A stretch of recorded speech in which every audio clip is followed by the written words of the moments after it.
bumubuti na ang panahon kanina sa Obando sa Bulacan, tumataas pa rin ang baha dahil sumabay pa ang high tide. Mula sa Obando, nakatutok si Oscar Oida. Oscar. Mel, dalawa ang napaulat na sugatan habang aabot naman sa 15 ang bahay na napinsala bunsod ng hagupit ng bagyong Glenda. Dito pa lamang yan sa Obando, Bulacan. Bago pa tumama ang bagyong Glenda sa Obando, Bulacan, nawala na ng kuryente ang buong bayan. At habang nasa dilim, unti-unting naramdaman ang parating na bagyo. Nang magliwanag, lalong nakita ang lakas ng hangin. Dahil sa pag-ulan, nagsimula na ring tumaas ang baha. May ilang lugar na inabot hanggang binti ang tubig. May mga lugar din daw na kailangang ilikas sa mga residente gaya ng barangay Salambaw. Nag-ano na ng bangka doon sa Salambaw na magsilikas na dito kasi malakas na nga yung hangin at saka yung ulan.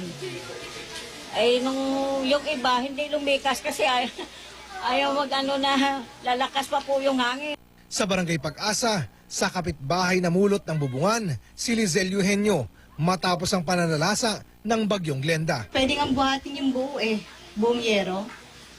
Kaso pag ano nga yan, warak-warak na, hindi na namin naagapan.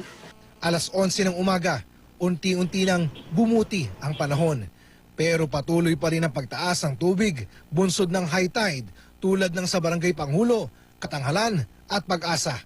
Umabot ang baha sa mga nabanggit na lugar mula Binti hanggang Lampas Tuhod. Aabot naman sa 80 pamilya ang apektado sa Hagonoy dahil daw sa storm surge. Biglang angat po ang tubig sa parting ibaba na to. Tumaas po sa karsada ng 3 feet.